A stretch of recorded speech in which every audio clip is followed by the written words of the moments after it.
Lisa says I'm echoing. Guys, do I still sound like I have an echo or do I sound normal?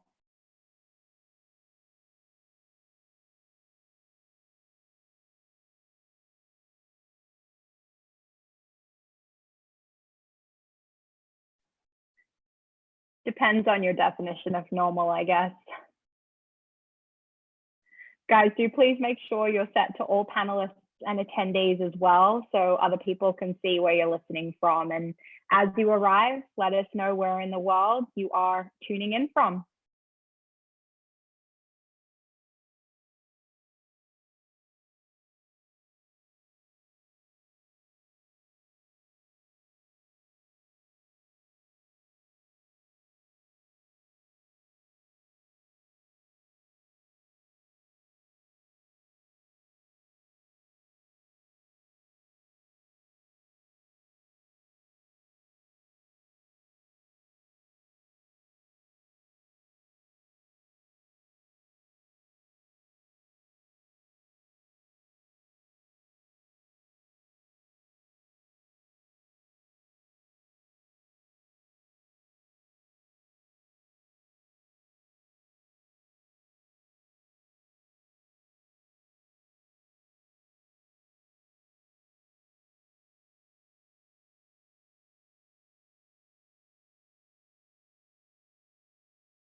What's up, Georgia? Morning, Jen. How are you? I'm awesome. How are you? Very well, thank you. Did you get your morning run in yet? No. Or is it a lunchtime? So Saturdays are the long run. Sundays are the recovery run, whatever that means. Wednesdays are the interval, whatever type of run. And then generally Tuesdays are multiple more weight training stuff. Thursdays are more multiple weight training stuff. And then Mondays and Fridays, I see what I feel like doing.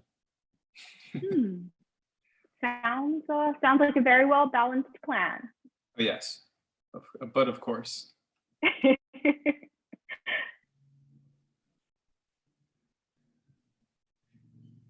I suspect that your glute bridges are coming along well, Georgia. Are they still a big part of the program? Not quite as large as they were before, guys. To give you like a little bit of context to that statement, my coach had me hip thrusting or glute bridging in some form, like 4 or 5 days a week for a little while. I wish it paid off, but I just don't have that body type. But we're on to some other fun stuff at home now. Oh, the commentary is so good around that idea. What was the goal there, Georgia? I mean, yeah, glutes like Kim Kardashian, obviously. Of course, Of course. It didn't work out. I like that you called it glutes too, like glutes, like Kim Kardashian, not a butt. Yeah. Glutes. I don't know if those are needle peach emoji. I don't know if those are actually glutes, Georgia. How much muscle is inside of that? I mean, they are allowing elective surgery again in Arizona, so maybe I could work towards that goal. So guys, we will give everyone just like another minute or two to roll in. But while we wait for everyone to arrive, I do want to pop a couple questions out to you guys to set some context for the call today. And the first question that we're going to put a poll out for is, do you own a gym? Yes or no? We'll give you a couple minutes to answer that.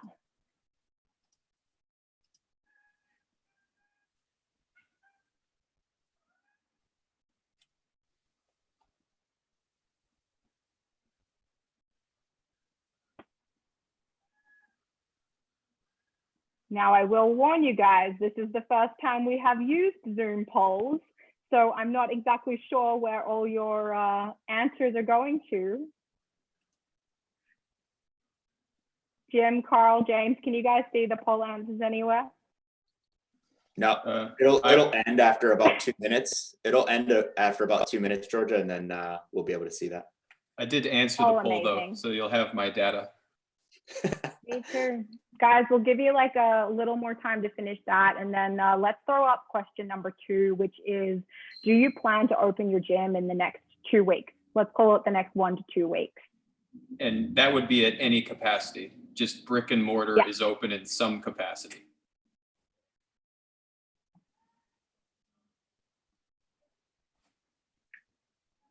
Now, Georgia, for what it's worth, I'm not seeing this poll.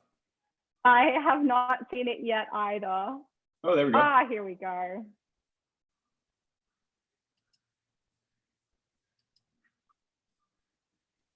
You guys you don't show your cards. You're just like, you just play it cool. You just wait. Time will take care of everything, guys.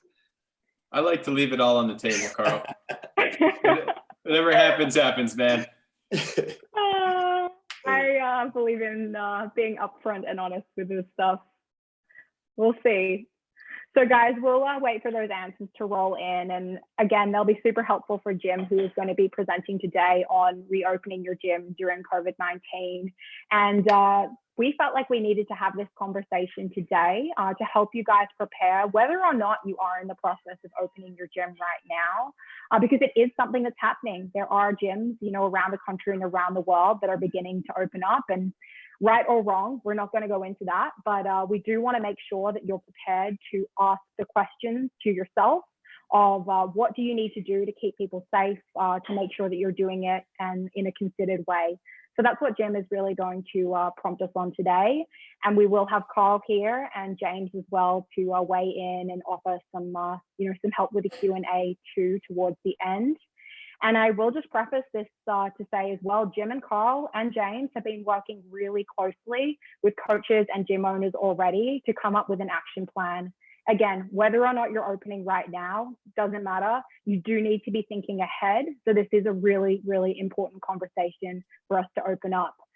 So I'll leave it there. And Jim, I'm going to throw it over to you. Cool. I'll start sharing my screen. Keep in mind, guys, don't be afraid to throw stuff into the chat box as we go. Make sure that you do turn your chat from all panelists over to all panelists and attendees, just so that everybody can kind of see what questions you have or commentary you have. But let me share this thing. All right, let's do this.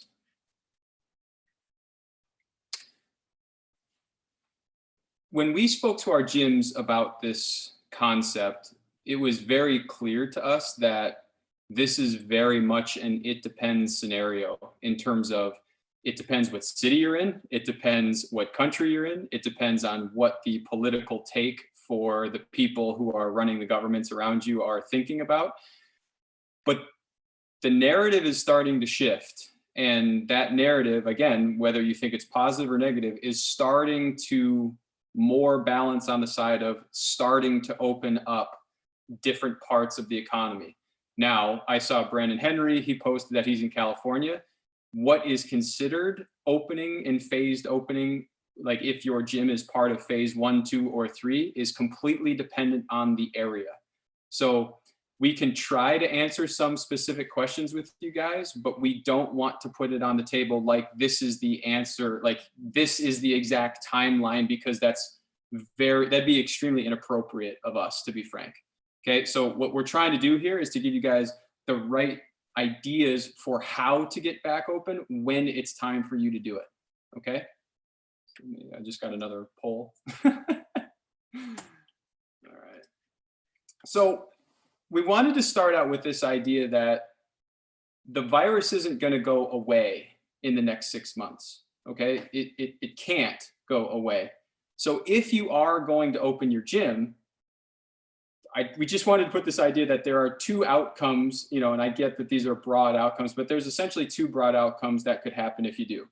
So imagine if you open your gym, you have no process in place, people are all over one another, people are sweating and touching each other's stuff and not cleaning up the equipment, and the coaches are all over the room, and you end up with, yes, it might be small, but you end up with an outbreak inside of your gym.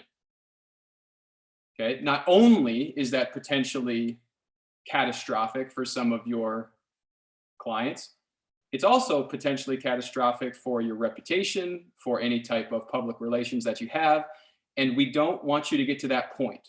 Okay, now contrast that with if you put a really good process in place, you know exactly how your clients and any new people walking into your gym are going to traverse their way through the gym. You know exactly when, where, and how things are going to be cleaned, and you really take care of your clients. If somebody does get sick, yes, that is a risk, but it actually is a far lower risk because of how seriously you took reopening your gym. So again, we're not trying to tell you guys that you have to open on a certain date. We're telling you that you have to do this effectively when you do it. Okay, so that's how we're going to kind of set up this entire conversation. Now, we're going to try to do it with the when, the why, and the how. Okay, so if you're thinking about when you're going to open, it's going to be different per city. So we just got to put that on the table. Okay, why are you going to do it? In our opinion, you'd only open your gym if you thought it was going to be a net positive to all of your clients and to your community.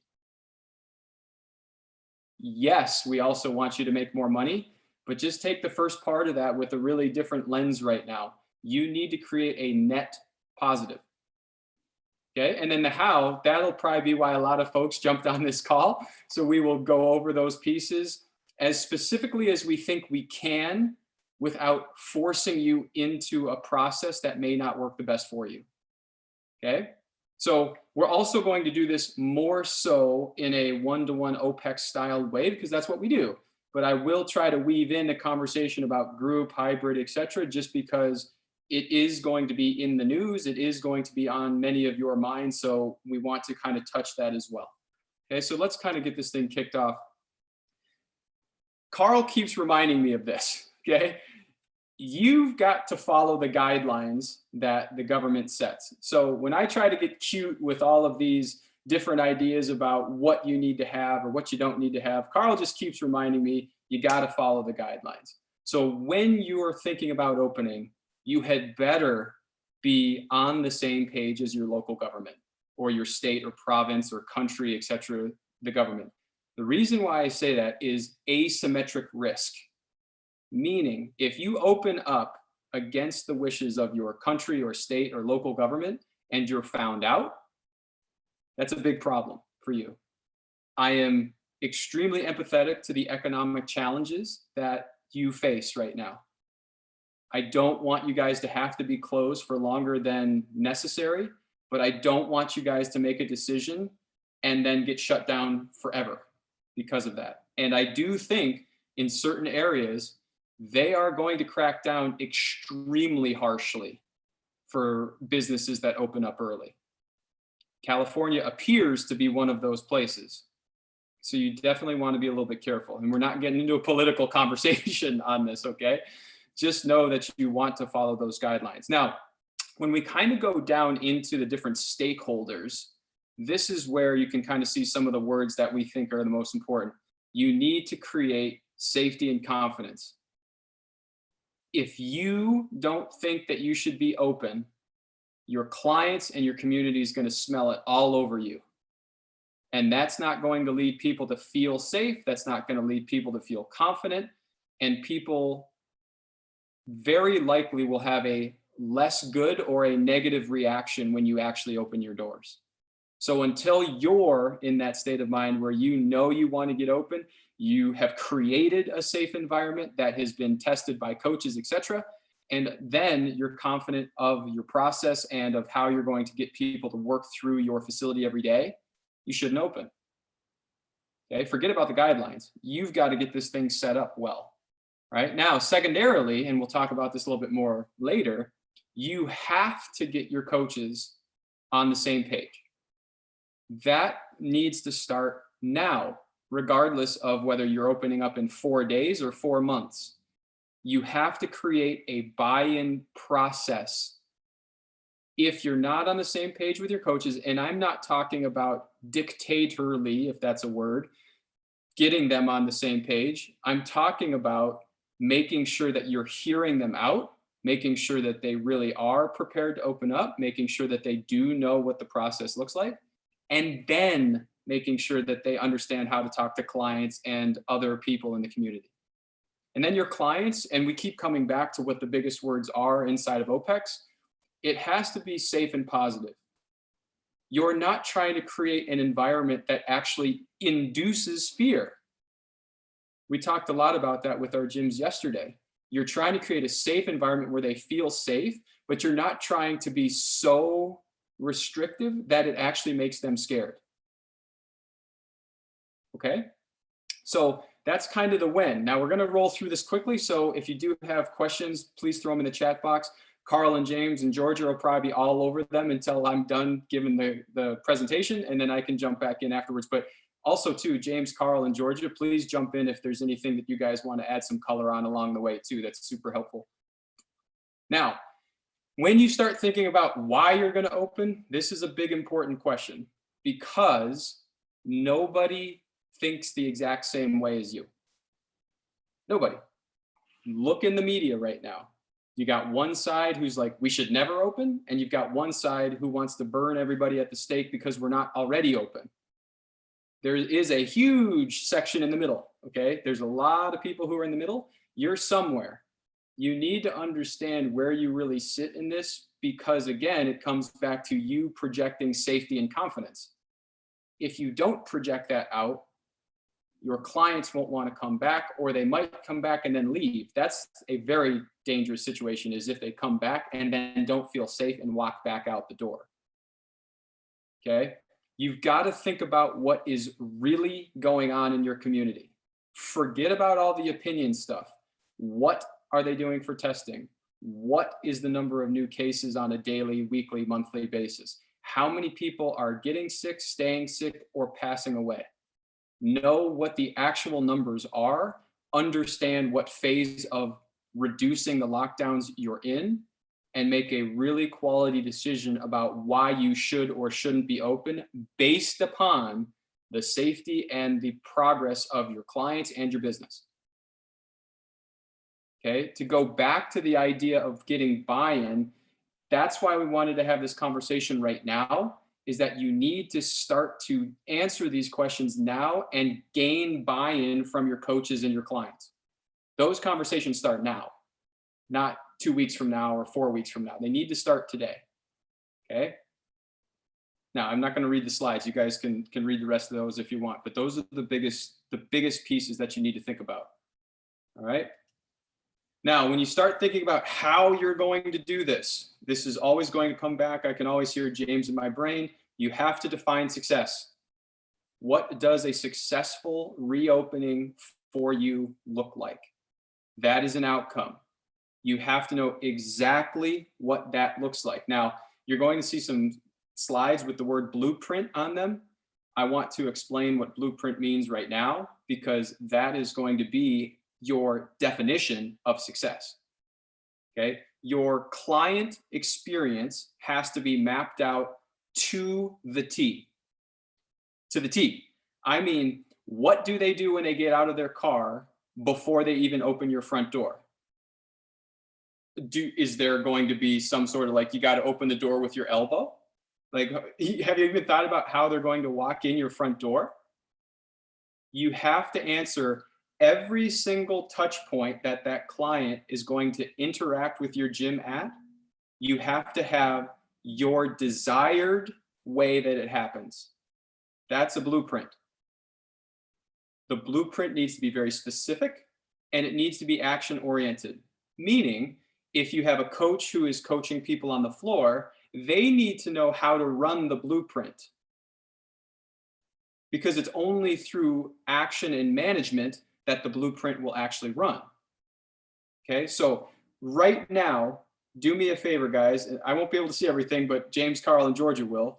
When you think about how many steps your blueprint would have for 1 hour's worth of training, Okay, I don't care if it's a group class, if it's a training block for an hour for individual design, if it's personal training. How many steps can you count in terms of the number of times your client interacts with your facility or your coaches?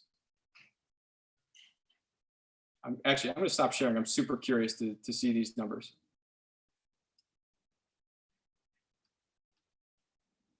Too many. Aaron, great answer. Somebody take some guesses here. Clelia, awesome. 20 to 50, love it. 50 to 100. And by the way, guys, there's no right or wrong answer here. I'm just curious what you guys see. Carl, it's easier for me to see chat if I shut the screen down for a second.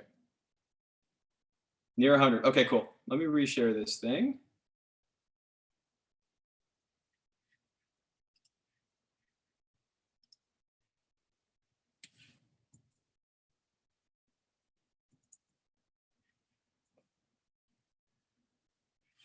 Maybe I just lost it. Hold on.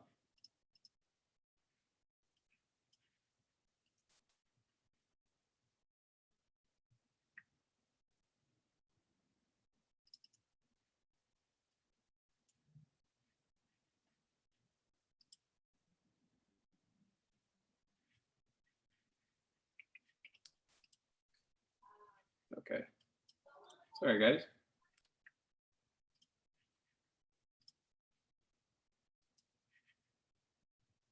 All right, here we go.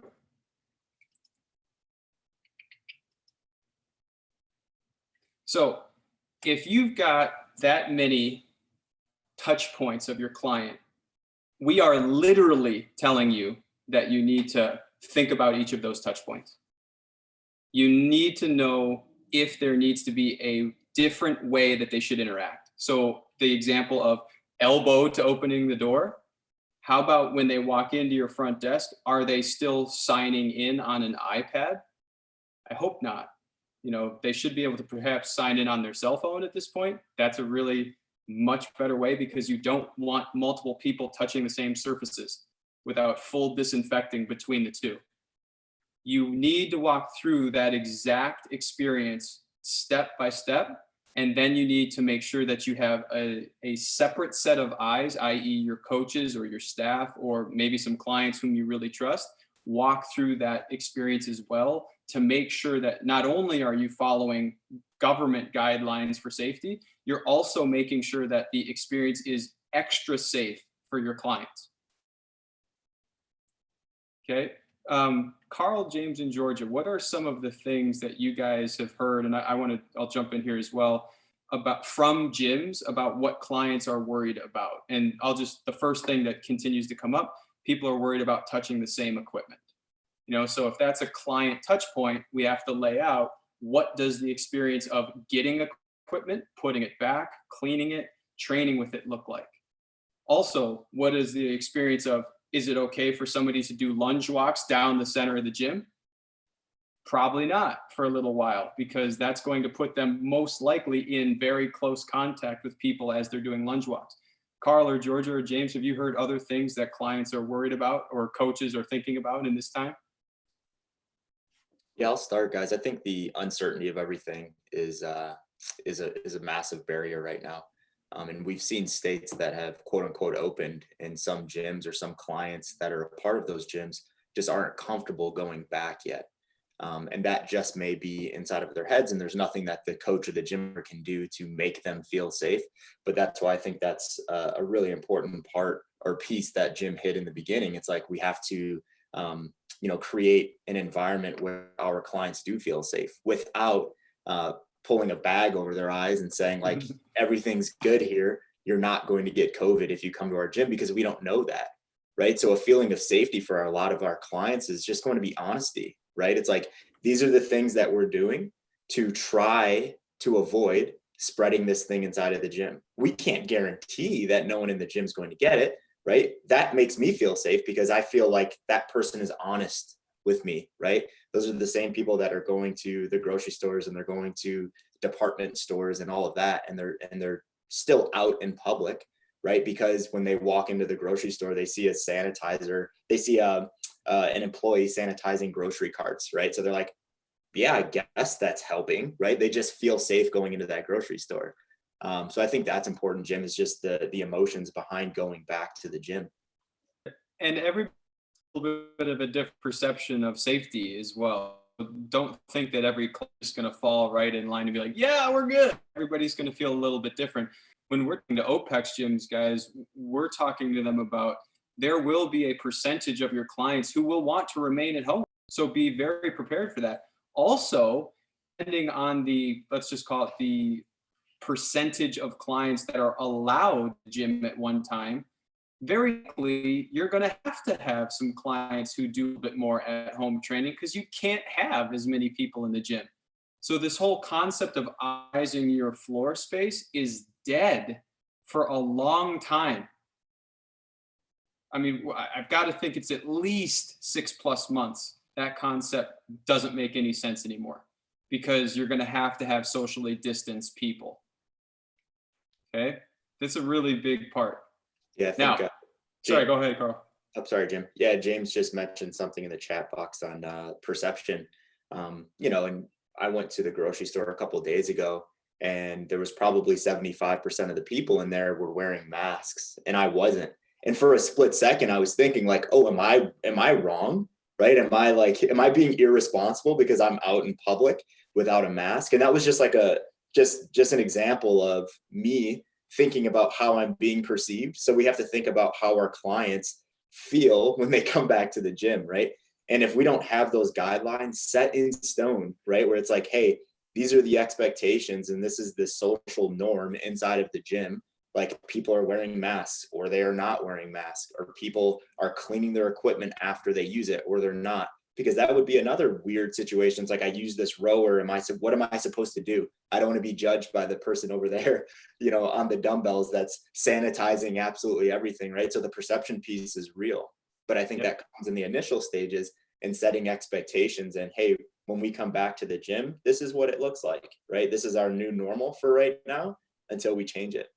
Yeah, exactly. And guys, if we're thinking about it from the context of keeping your clients, we have to flip the script for a second and talk about what you're going to need to do to acquire new clients when you open, because that is the goal, right? I promise most everybody in here has lost some number of clients, some more than others. It's neither good nor bad, but you are going to have to get new clients in. You can't just have the same clients you had 6 months ago, 6 months from today.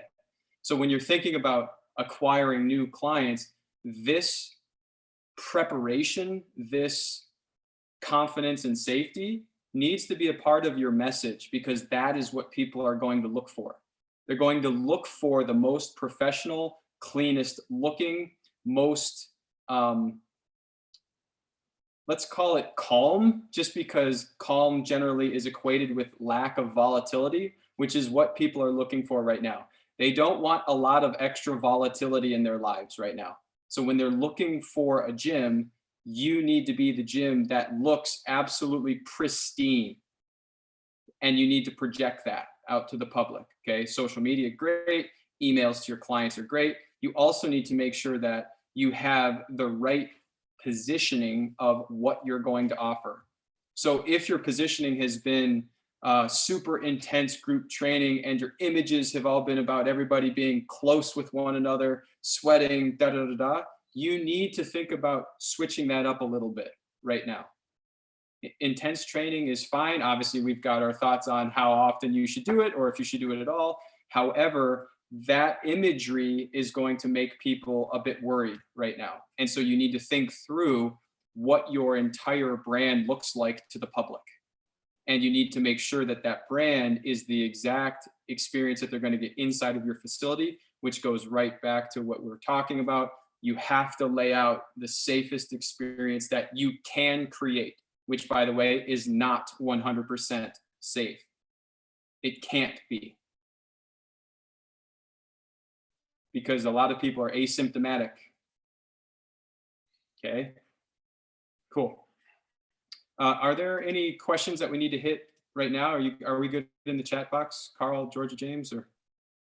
Yeah, I think we're good to go, Jim. Okay, cool. And guys, think of these questions too, like with a little bit more specific questions, maybe on what we might recommend for specific parts of the experience. We'll hit those in the Q&A, okay? Now, when you start to get this message across internally, I want to start with the conversation of, are you actually teaching coaches what this looks like?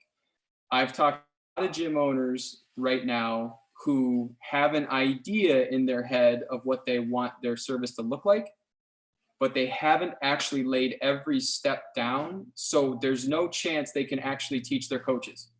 That is extremely problematic right now, because coaches are going to coach probably just as much, if not a greater percentage of classes to the owners. And you need to make sure that they know exactly how to do it. You also need to role play with them, and I'll say this word, and test them on their ability to do this process.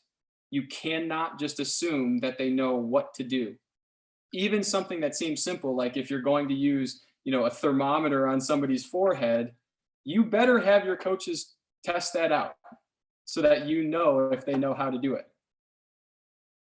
Okay, that starting point will get people feeling more confident about the service delivery, which is a big part of the buy-in process for your team. They need to be taught what it looks like. They need to be told why it's so important, because that'll get them emotionally connected. They need to be trained on how to do it properly, and they need to practice it so that they feel confident. That is the type of coach buy-in that we're talking about here. That is worth a lot of safety points, which ultimately drives revenue you if you can practice that with them. Okay. Now, when you go to your clients, this is where the conversation needs to ultimately be one-to-one so that you can gauge where they really sit. You're going to have some clients that are raring to go and raring to get back in the gym, but you're also going to have clients who are extremely worried about getting back in the gym. Your job is to be empathetic. Your coach's job is to be empathetic to where they are, to have the right explanation about how you're going to come back with this service, and to make sure that they are projecting safety, cleanliness, confidence, alignment, etc., so that the client can make their own decision. That's what you're trying to do. You're trying to give them the best platform to make their own decision. If they don't want to come back right away, you need to be okay with that, because otherwise they churn out. And what's the game we're playing? We're playing the game of monthly recurring revenue. Each client that churns out costs you money to get back. So you need to think about, how can I have a conversation to truly understand where they are without judgment? How can I make sure that I'm explaining what this service is going to look like, how it's going to feel, why it's going to be safe, and then being perfectly okay with what that client decides.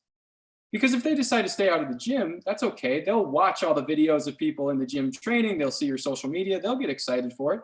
But I can understand why a client might want to take a few weeks to see if there becomes a hotbed of COVID cases in a gym. I get that. And I think it's important for you too as well. Okay. And the way that you have these conversations now will dictate if people want to come back in for one, and if they don't want to come back in, want to keep paying you for at-home training for two. Okay. Now, when you think about clients being in the gym, now the conversation goes more from buy-in to expectations. You need to make sure that just like your coaches understand the process, your clients understand the process as well, because they need to follow the rules. So think about this, right?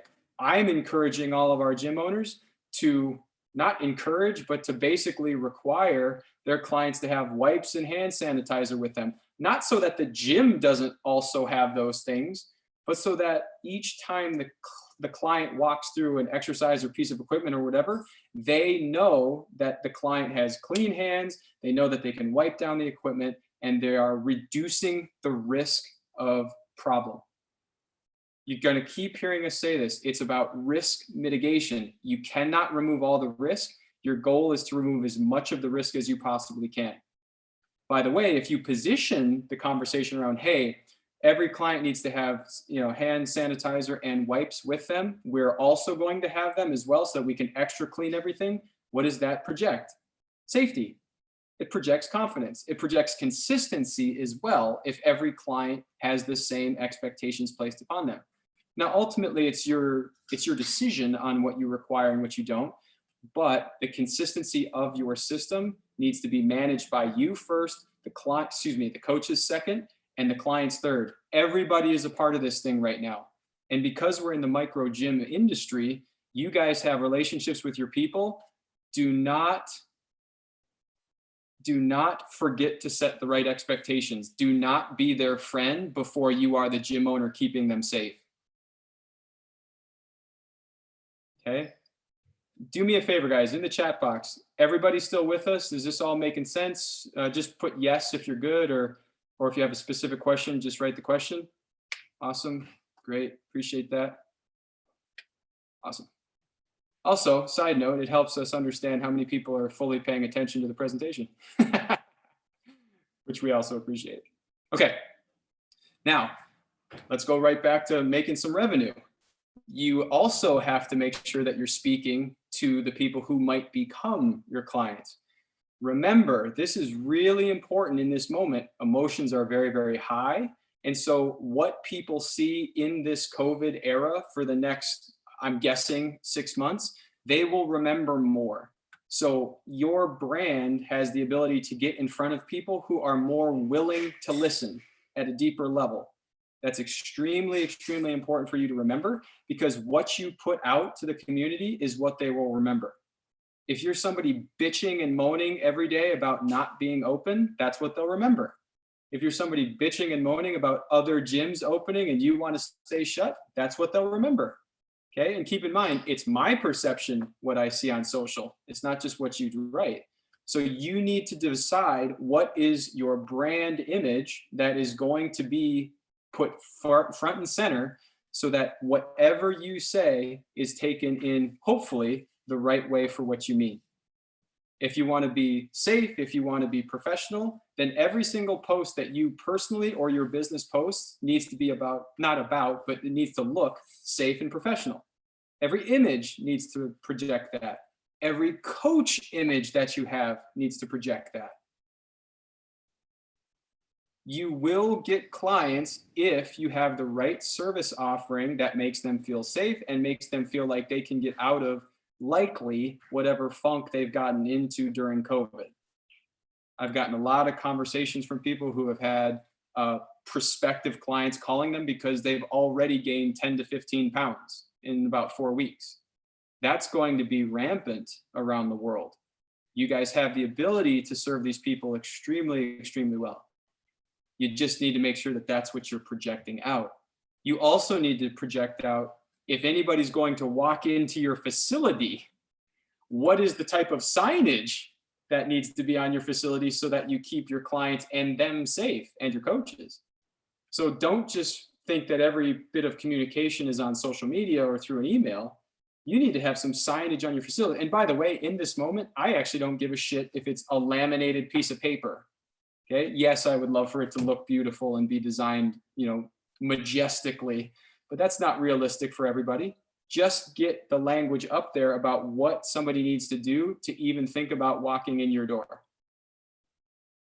Okay. So we've hit on a big amount of preparation in terms of what you need to be thinking about to get your entire step-by-step client experience put together. We've talked about the buy-in and the expectations. We've talked about when is probably appropriate to open. We've talked about why you need to think about doing it. What does that leave? You really need to think about how you're going to manage this and refine it day to day. What's going to get in people's way, guys, is going to be, they're going to write up one process and they're going to just assume that it's the best. You need to make this thing better and better every day. You need to ask people questions. You need feedback from your clients. You need to ensure that people are not just enjoying the experience, but are feeling safe. You need to notice if there's a situation where you say, oh gosh, like that's something that I don't want. And so you need to dissect how that situation emerged so that you can make your process a little bit better. If you don't continue to refine this thing, you are going to find yourself reacting. And when you react to this stuff, that's where you're going to get in trouble. Reaction is a more emotional response, especially when we're talking about safety, etc. So if you react, you are more likely to make a bad decision because you are reacting. You need to see stuff that looks like nothing on the surface, and you need to investigate a little bit to make it a little bit better. So if you notice that one of your clients isn't cleaning up their equipment, you need to understand why that is. And you need to make a process better or a conversation from a coach to that client better so that every client cleans. And if somebody can't follow the rules, you got to get them the fuck out. Because remember, guys, we're going for reduction of asymmetric risk. What is the risk that you become a hotbed? Now, obviously, I'm talking about if you open up. The flip side of this argument is if you don't open up, you might not have any revenue. Okay, but if you open up, your problem that you have is that you could become a hotbed. Not only is that very difficult from a PR standpoint, you could have clients who get really sick or worse. It is your job to do everything that you can to reduce that risk. Okay? Now, here's where I hate letting things go. I like to have control of things. Okay? I like that. I'm a certainty guy. But you have to recognize that you cannot plan your way to 100% success on this, but you damn well better try to get to 99.5%. That is something that we can't highlight enough. If you open your doors, you are taking a risk. Everybody else in the world is also taking a risk. If, though, you set your process up effectively, if you get buy-in and set the right expectations, if you manage the process and refine it every day, you reduce the risk dramatically. Okay?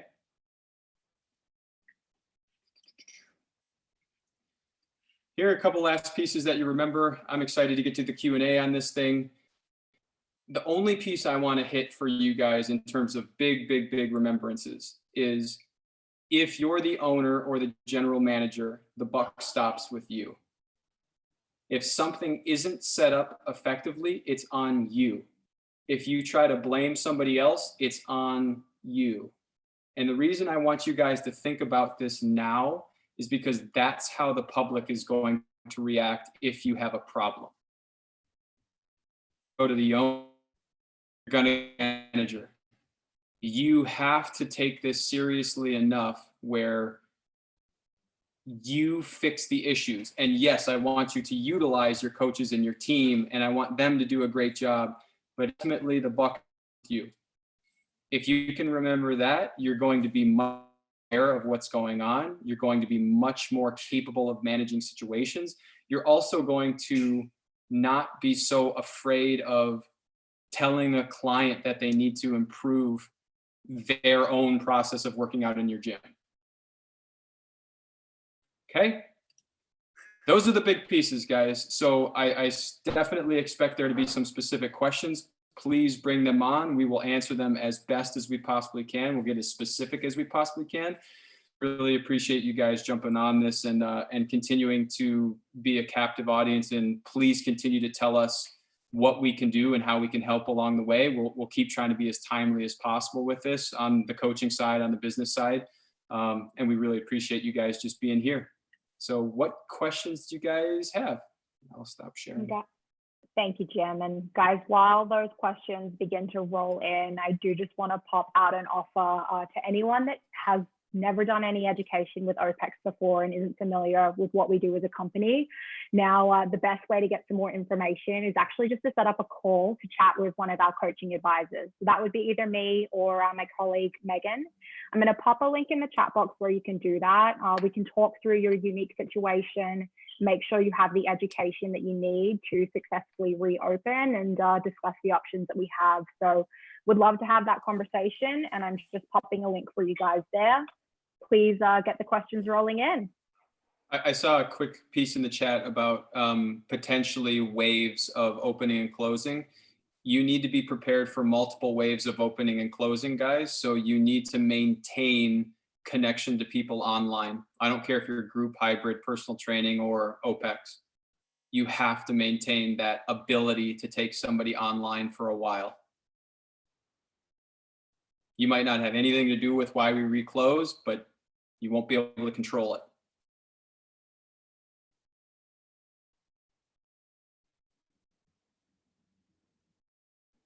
So Stephanie has got our first question in, and she asks, for group classes, what guidelines do you think are important for keeping the space clean and members safe?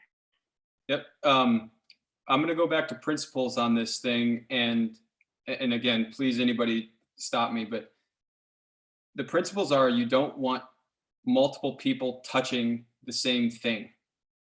Okay. If that thing is sweating all over a mat, you don't want somebody else to then go put their face on the mat.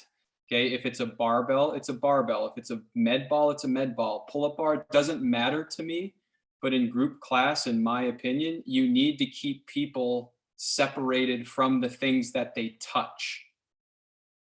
Okay, now Carl's going to say, which he's right, that we don't know exactly how the virus spreads, which we don't.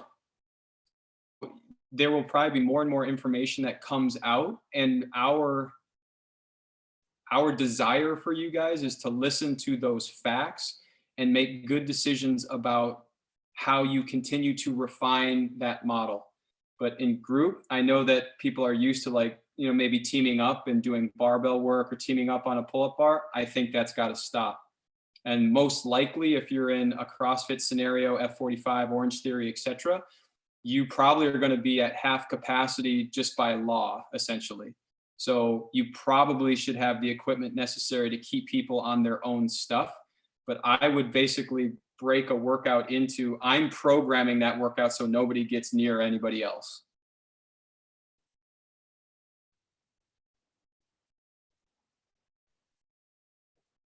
So Erin has just asked how we can encourage clients to go from mainstream clubs to private personal training in a home environment. Jim, I know you've hit on that in the past when we were discussing the idea of transitioning to remote initially. And Erin, I'll send you to our YouTube to watch some of those earlier webinars, which may be helpful. But Jim, could you chuck in a quick answer to that? Yeah, and just for my own understanding, is the question about how do you basically get people to sign up for online coaching who are in big box gyms? Erin, could you confirm that for us? Just want to make sure I'm answering the right question. She says for mainstream clubs to private personal training in a home environment. Got it. So it's not online. It's you going to their home. I just want to make sure. Well, yeah. I can try to. From home. I would like. Okay, so let me remote side, Erin. If I botch it, just tell me and I'll answer a different question. That's marketing at the end of the day. And I know we can put a different spin on it, but if you want people who are or were training in a big box gym to come do your service, whatever that service is, you have to define for them why that service makes their life better than whatever they're doing today. So let's take the big box idea into, a remote setting.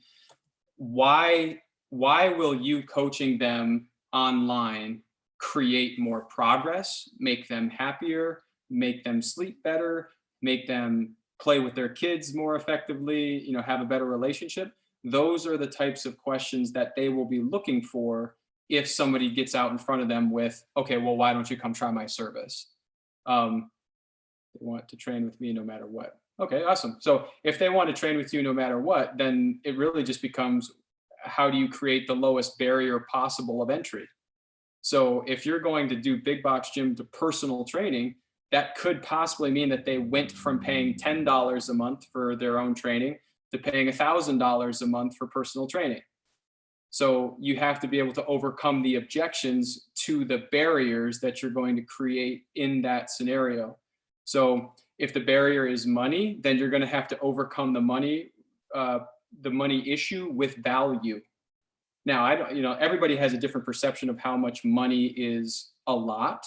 So some of these people paying $10 may have only been paying $10 because they don't know the difference, right? And paying $1,000 isn't a big deal. But for the people who it is a big deal, you're going to have to overcome that objection by asking them how important, and this is not the exact words, asking them how important this progress and enjoyment and training with me, i.e. Aaron, is.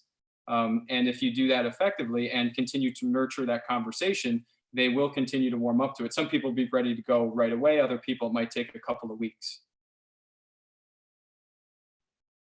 So Marcos has asked what you'd suggest on membership prices if gyms are reducing capacity.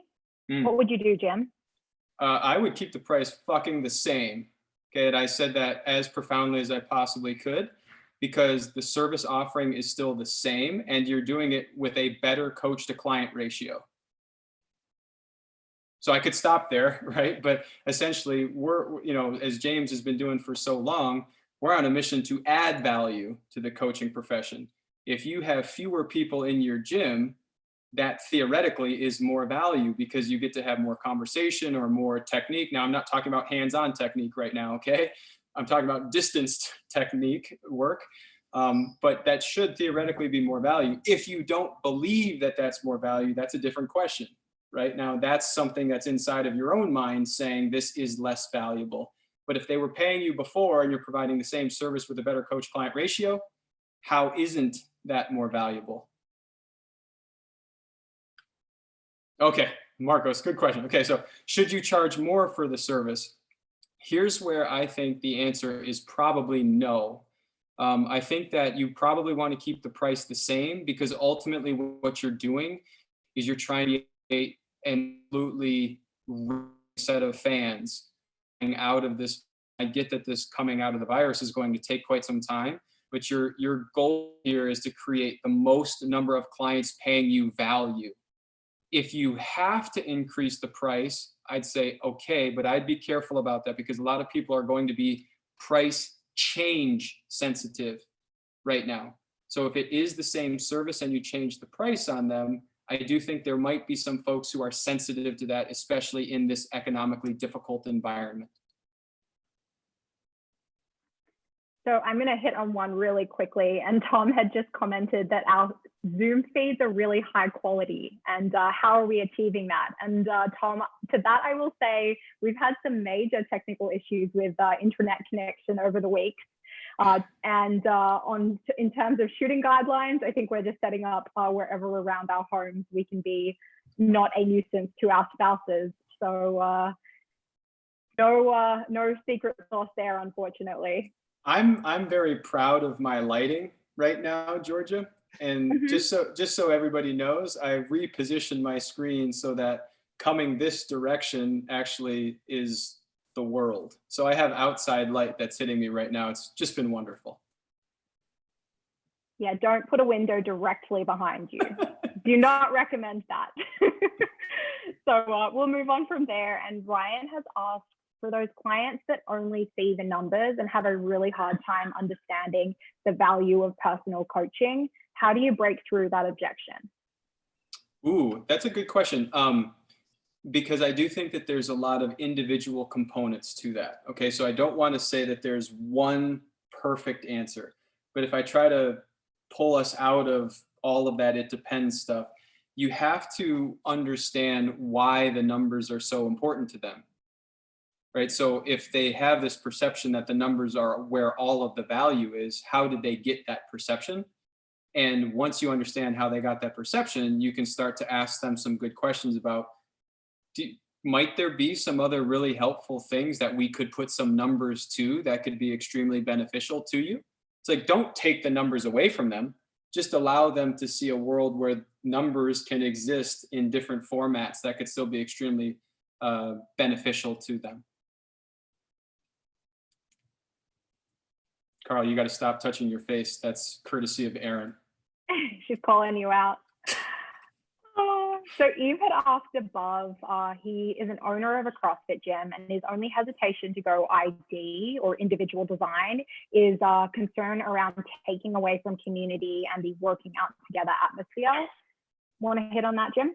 Yeah, it is different. So I don't think that we ever want it to be exactly the same, but we've been amazed at how many people much prefer the camaraderie and the community of a less dramatic environment. Now, notice my words there. If the idea of a group training environment being dramatic upsets you, that's your fucking problem. You know what I mean? Like, I'm just saying it in a way where a lot of clients have said it back to us. So you will have a less, let's call it traditionally like crazy fun environment. That's to be expected. But the conversations that you can get into in an environment of individual design are much deeper and more, let's just call it fruitful, because you have the ability based on the model. So if that's something that you like, awesome. If you want just pure fun and, you know, yelling and screaming, I would not say that individual design is the best model for that. Guys, keep those questions rolling in. Jay had asked about if there's any way to position an ID gym as something other than a gym, i.e. a school or an essential service. He's not rushing to reopen, but looking for a way to showcase that one-to-one isn't placed under the same umbrella as all gyms. This will be a funny joke for anybody who knows the X-Men, but we could position it like Professor Xavier's School for the Gifted. That'd be interesting. I think that you can position anything as anything. And so, to not blow people's brains apart, just wondering what the hell I mean by that, I think that if your goal is to teach people through fitness, then without a doubt, I think it'd be really interesting to call it a school for fitness. If your goal is to provide great care for your clients in a one-to-one setting done in a small group environment, then you can put a name to that. My marketing brain always says, what do people understand? So you have to talk about your service in a way where initially it's based on where they are or based on what they understand. So if your audience likes the concept of learning and growing, then the concept of a school or educational environment is interesting if that's what the service does. If they really like the idea of, I don't know, like, let's say that they really love sports and they wanted to be better at sports, and you talked about, you know, the best training center for fitness or for sport. That makes a lot of sense for that group. So I think that your audience and your service dictates what the words are, but you can position anything as anything.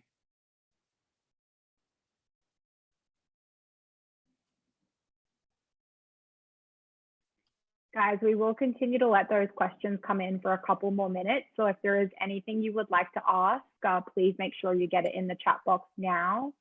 And I'm going to ask a question. Carl, Jim, James, whoever wants to jump on this one, please do answer this. But I'm wondering about this when I go back to coaching on the floor, what it's going to be like for the client and for me when we have to maintain 6 feet of distance between us, how that's going to affect the coach-client relationship and my ability to make sure that they understand what they need to do, that I'm helping them and without, you know, putting my fingers and hands all over them.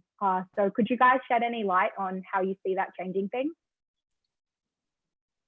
Because I know the model that you work in, Georgia, I think that those problems are actually taken care of in the program, right? It's like, you know, maybe your clients that you're designing training programs for, you're not giving them extremely difficult movements where they need a coach to go to them and adjust their hips and push their knees forward or whatever the case is, right? But you know, for a lot of coaches that aren't in your model, it's like, I don't know, right? It's like, do a different exercise. I think it's going to be fairly nuanced based on what the guidelines are. Because I do think that there will be some gyms that open in the next month that won't have that 6 foot guideline, and they have to stay 6 feet away from or 2 meters away from their clients. Now, what is the perception going to be in that gym? Do the clients even want you that close to them and touching them? Are they going to get uncomfortable? And you can kind of see it, like kind of just use going outside as like an experiment, right? Like I know a lot of people are taking a lot of walks right now because you're working from home. Have you, like, what are people doing when you're walking on the same side of the street as them? That's super uncomfortable right now. People are like, do I go into the middle of the street? Do I walk past this person? It's kind of weird right now for people. So I think we're still going to experience that in the gyms if the coaches and gym owners don't set exactly what those expectations are. Like before you open, it's like, hey, we're not going to get within 6 feet, right? So coaching isn't going to be as hands-on. It's not going to be hands-on at all. I'm just going to be talking to you and telling you to do this or that. So I think it just depends, Georgia, but it's going to be based off of guidelines and what expectations are moving into those on the floor sessions. And then when you are coaching on the floor, imagine the importance of body language in the words that you use. So if you look upset about not being able to get close to somebody, your clients will be upset about it because they'll just mirror you, right? So you have to maintain an energy about you, and you need to think about the words that you're going to use in order to engage your clients the most effectively. So let's just assume that you have to be 6 feet apart, whether it's a guideline or whether people are just like, get the fuck away from me.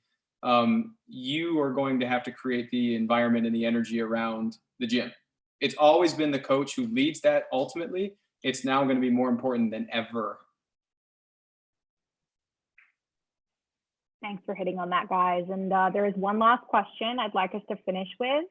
And that is from Erin asking, what do you think the future of gyms are over the next 2 years? I don't know if we have an answer to that, but let's speculate a little bit. I can certainly hit on a big important first point.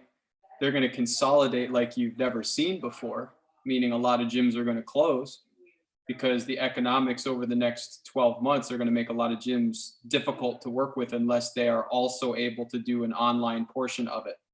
So let's say that you needed 200 clients to be profitable, and you can only have essentially 100 clients in classes. I get that you could extend hours, and I would do all of that, but the economics are going to be harder. And so you're going to have, you will see gyms that go under who don't adapt to this environment, or who think that this environment's only going to last for a month or two. Because guys, make no mistake, just because we're phasing in openings doesn't mean this is going away. Whether there's waves of closings again, or whether we just need to stay distance, meaning the gym is less efficient and less profitable per square foot, there will be a lot of models who can't sustain that because their cost structure is merely too high. That's not their fault. It's just a bullshit situation, unfortunately, but there's going to be a lot of consolidation. So I'll open with that point. I think another important question, or maybe a different way to ask that question, is what are coaches and trainers' thoughts or experiences throughout this time? How are those going to impact the future of fitness? Because, you'll have Coach A where they're looking at this economically and they're like, man, I don't know when the next time I'm going to be able to open a gym and have 30 people inside of my facility. So do I need to learn a new model where I don't have to have such high volume, right? Or are you going to have Coach B where they're like, I did this thing before, and now I know that this is the right model for me. I'm going to push this thing even harder. Or people not going to change their ways at all. I think that's going to be a lot on what Jim hit. It's like, how are we actually going to reopen and what's going to be allowed? Because if something's not allowed, those coaches and trainers can't do it anymore. So they're going to have to pivot. So I'm more interested to see what coaches and trainers do after this thing. A lot of online stuff, Georgia. No matter how we spin it, there's going to be a lot of online stuff. And I posted today on Facebook, for example, trying to remind coaches that you cannot expect that just because some clients did some online training with you over the last month that you're now competing with Peloton. That's not going to work. Okay. They've got billions and billions behind them to kick your ass. So you're going to have to develop a competitive advantage. I would argue more so in a local environment, even if you're online, because that is something that you can be uniquely good at. Okay? It can be online. I love that. But don't try and go to the entire world with some huge message, because you'll just get lost in the noise. You're going to have to be uniquely, well, let me call it uniquely local, in my opinion, whether you're in person or remote. If I can add slightly to that point, I think it's important to recognize too that this is not an 8-year disease. So there's a timeline, but I just want to point out what I've been observing for past little while and for 25 years, that I believe that the collective fitness behaviors score really poorly. And so I don't really see a massive changes in behaviors after this period of time. So take that for what it's worth. So in 6 months, everyone's agile and everyone's changed. Pelotons will turn into clothes hangers. Online becomes less human. So whatever you've been doing and whatever you think you're focusing on that's worthwhile at coaching, sure, there may be some short-term pain. Sure, you may lose your shit. But I can tell you 98% of everyone come a time where things are like calm, and it will come, are going to go back to their previous behaviors. And maybe they're 2 months at this Peloton behavior. I'm just calling Peloton as an example. Yeah. Well, I'm online now and I'm agile. Yeah, they'll come back in December where they're like, you know what? I'm bored. I have no direction. I've gained weight. I found that I'm not doing the classes, et cetera, et cetera. So there's hope out there for that. Not that you can't be agile in the current landscape for that. I think, if anything, this may be an unbelievable time, which is why I'm always pushing it, and it's my bias, but you should be pushing the narrative towards making people recognize what's important in their fitness journey. That's what you should be pushing. So you can still do whatever your job is, whatever you're offering, but don't forget to like do a lot of nudging for 6 months now on like, why am I really fucking doing this? Why are you really doing this? And it'll end up being in a spot that works for everyone after that. I think that's an agile move right now, is a corrective move. It's not necessarily a survival move or survival tactic. That may lose a gym, but it is what it is. I think that's a great place for us to wrap up today. So guys, thank you all for listening in. Thank you, Jim, for the presentation, and Carl and James for the Q&A. Now, please reach out to us individually if you do have any further questions. I have popped our contact info in the chat box. And again, if you do want to speak about some education options, just click that apply now button and we'll find a time to chat. Guys, we'll be back next Thursday, so please tune in and join us again, okay? Thank you. Thanks, guys.